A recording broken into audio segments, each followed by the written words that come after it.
क्या कभी आप सोच सकते हैं कि कोई पेंटिंग किसी की जान ले सकती है? लेकिन जी हाँ दोस्तों, ऐसा हुआ है और आज हम ऐसी ही कुछ रोमांचक घटनाओं के बारे में बात करेंगे जिसने लोगों का चित्र और पेंटिंग के प्रति सोच ही बदल दी। एक ऐसी पेंटिंग जिसे खून से बनाया गया था और उसे बनाने के बाद जब पेंटर को पता चला ये कितनी ज्यादा हॉन्टेड बन गई है तो उसने अपनी ही जान ले ली। नमस्कार दोस्तों, आप देख रहे हैं द वर्ल्ड एडवेंचर हिंदी और हम बात कर रहे हैं कुछ ऐसी हॉन्टेड पेंटिंग की जिन्होंने लोगों की पेंटिंग के प्रति सोच ही बदल दी। एक ऐसी खूनी पेंटिंग जिसका नाम था द हैंड्स रेजिस्ट हिम। इस पेंटिंग को 1972 में बिल स्टोनहैम ने बनाया था। ये पेंटिंग को देखकर ऐसा लगता था कि मानो दो दुनिया हैं और उनके बीच में एक दीवार है। इसमें एक साइड रहते हैं इंसान और दूसरे साइड रहते हैं शैतान। इस पेंटिंग में एक लड़का और लड़की खड़े हैं जिनके पीछे एक शीशे की खिड़की है और उस शीशे की खिड़की में बहुत सारे छोटे छोटे हाथ दिख रहे हैं जो कि मानो हमारी दुनिया में आने का प्रयास कर रहे हैं। इस पेंटिंग को बनाने के दौरान इसके बनाने वाले ने ये नहीं सोचा होगा कि ये एक हॉन्टेड पेंटिंग बन जाएगी। इस पेंटिंग को ईबे पर $1000 के लिए बेचा गया था और इसे एक कपल ने खरीदा भी था। इस पेंटिंग को लगाने के बाद उस कपल के घर पे पैरानॉर्मल एक्टिविटीज की शुरुआत हो गई और उन्होंने ये बताया कि अक्सर उनके घर में एक परछाई दिखाई देती थी जो कि मानो जो की पेंटिंग की तरह ही एक लड़का और लड़की की दिखाई देती थी। शुरू में उन्होंने इसे नजरअंदाज कर दिया और ज्यादा इस पर ध्यान भी नहीं दिया। कभी कभी उन्हें लगता था कि ये लड़का और लड़की इस पेंटिंग से बाहर निकलकर बाहर घूमते भी हैं। हद तो जब हो गई जब उनके घर में कुछ दोस्त आए और उन दोस्तों में से एक कपल ने इस पेंटिंग के बारे में चर्चा की और इसका यह परिणाम निकला कि उन लोगों ने सोचा कि इस पेंटिंग को इस घर से हटा दिया जाए। और वो जैसे ही पेंटिंग की तरफ बढ़े उसे हटाने के लिए वो देखकर ये भयभीत हो गए क्योंकि उन्होंने देखा कि पेंटिंग के अंदर जो अक्सर लड़का और लड़की दिखाई देते थे वो वहाँ पर नहीं थे और जो पीछे निशान भी नजर आते थे वो भी वहाँ से गायब थे। खैर यहाँ पे उनके दोस्त तो नहीं डरे क्योंकि उनके लिए आम बात थी, लेकिन वो कपल ये देखकर बुरी तरह डर गया। शायद वो लड़का और लड़की ने ये बातें सुन ली थी और यह सिलसिला यही नहीं रुका। इस पेंटिंग के बनाने वाले आर्टिस्ट बिल स्टोनहैम की मौत भी कुछ रहस्यमय तरीके से ही हुई थी। उनके पड़ोसी ने यह बताया कि जहां उनकी लाश पड़ी थी उसके पास में एक लड़का और लड़की की आकृति भी थी जो कि एक परछाई के रूप में दिखाई दे रही थी। चलिए अब बात करते हैं एक ऐसी कुर्सी जिस पर बैठते ही बैठने वाले की मौत हो जाए। ये कुर्सी एक थॉमस नाम के व्यक्ति की थी। थॉमस को जब जुर्म की सजा के दौरान मौत दी गई, जब उसकी आखिरी इच्छा यही थी कि उसे उसकी कुर्सी दी जाए और वह उस पर बैठे।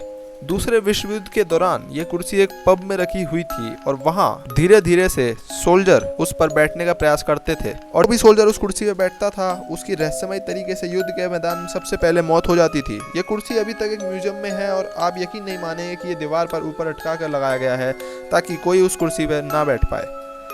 दोस्तों, जब क्या होगा जब कोई पेंटिंग को बनाने वाले ने खून से ही उसे बना डाला। शॉन नाम के एक व्यक्ति को अपनी दादी के द्वारा छुपाई हुई एक पेंटिंग घर के नीचे वाले तरखाने में मिली।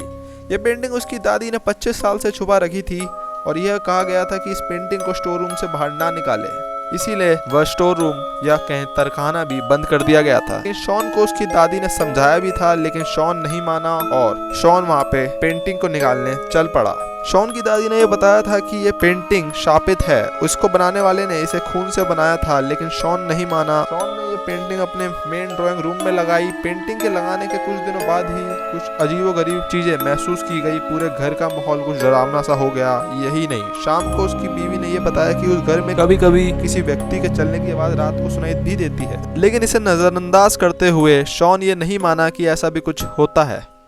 हद तो जब हो गई जब शॉन रात को पानी पीने के लिए उठा और ड्राइंग रूम में उसे किसी की रोने की आवाज सुनाई देने लगी। वो धीरे धीरे आगे बढ़ा। उसने देखा कि आवाज पेंटिंग की तरफ से ही आ रही थी। देखते ही देखते वो आवाज दर्द के मारे चिल्लाने की आवाज में तब्दील हो गई। आवाज आखिर में यही कहकर खत्म हुई, आजादी आजादी और आजादी। ये देखते ही शॉन के होश उड़ गए और उसने मन बना लिया कि अब इस पेंटिंग को एक सेकंड भी वो अपने घर में नहीं रखेगा। उसने उस पेंटिंग को पैक किया और वापस से तरखाने में ही रख दिया जहाँ से वो लाई गई थी और यहाँ से उसके घर का पैरानॉर्मल एक्टिविटी का सिलसिला थम गया और किस्मत से उसके घर में किसी को कुछ नुकसान भी नहीं हुआ। और अब हम बात करेंगे एक ऐसी पेंटिंग की जिसने लोगों के मन में डर की छाप सबसे ज्यादा छोड़ी।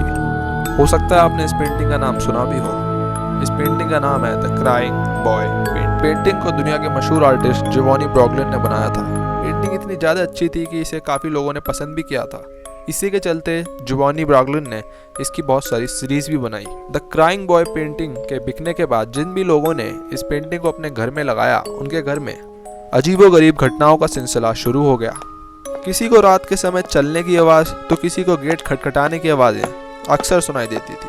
किसी को अजीबोगरीब परछाई दिखाई देना या फिर किसी को पेंटिंग में बने बच्चे के एक्सप्रेशन चेंज होना अक्सर दिखाई देता था, लेकिन लोगों ने इसे नजरअंदाज किया। किसी ने इस पर ज्यादा ध्यान नहीं दिया। पेंटिंग के श्रापित होने का राज जब खुला, जब एक फायर फाइटर ने इंटरव्यू में ये बताया कि जिस भी घर में वो आग बुझाने जाता था वहाँ पे एक सामान्य चीज पाई गई, वो थी द क्राइंग बॉय पेंटिंग। उसने बताया कि हैरान करने वाली बात यह थी कि जिस भी घर में वो जाता वहाँ का एक सामान जल जाता था, लेकिन द क्राइंग बॉय पेंटिंग यानी उस पेंटिंग को कुछ भी नहीं होता था। यहाँ तक जिसने वो पेंटिंग खरीदी वो आदमी भी नहीं बचता था, लेकिन पेंटिंग का बाल भी बाका नहीं होता था। आपको लग रहा होगा कि यह महज एक इत्तेफाक होगा, लेकिन जी हाँ, ऐसा हुआ था। इन दुर्घटनाओं के बाद उस पेंटिंग को लोगों ने अपने घर में लगाना बंद कर दिया था और यह आज से काफी हद तक बहुत कम भी हो गए थे। लेकिन अब तक इस पेंटिंग के द्वारा बहुत सारी मौतें भी हो चुकी थी, इसलिए इस पेंटिंग को कर्स पेंटिंग भी माना जाता है। ये थी कुछ पेंटिंग्स जिसने लोगों के प्रति पेंटिंग की सोच ही बदल दी। मैं आशा करता हूँ आपको ये वीडियो पसंद आई होगी। अगर पसंद आए तो लाइक कीजिएगा, सब्सक्राइब और कमेंट करना ना भूलना। शुक्रिया मेरे प्यारे दोस्त।